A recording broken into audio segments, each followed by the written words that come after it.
Hi hello this is me Manasa. CAA అంటే citizenship amendment act. CAA అనుసరించి మోడీ ప్రభుత్వం మరోసారి అధికారంలోకి రానుంది అని నానుడి.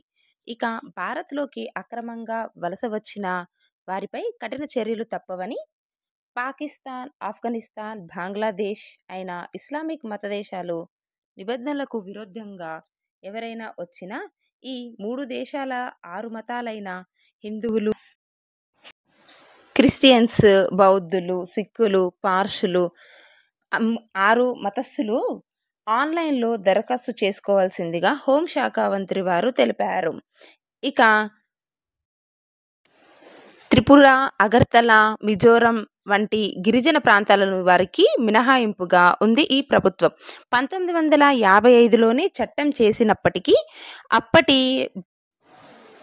అప్పటి బీజేపీ ప్రభుత్వానికి బలం లేక 2019లో ఈ సవరణ చేశారు. ఇక 2016లోనే ప్రవేశపెట్టిన బీజేపీ ప్రభుత్వానికి సరిపడా బలం లేక ఇప్పుడు మరోసారి సిఏఏ యాక్ట్ అమలులోకి వచ్చింది. ఇక సిఏఏ నోటిఫికేషన్ అమలు చేశారు. సిఏఏ అనగా పౌరసత్వ నివారణ చట్టం.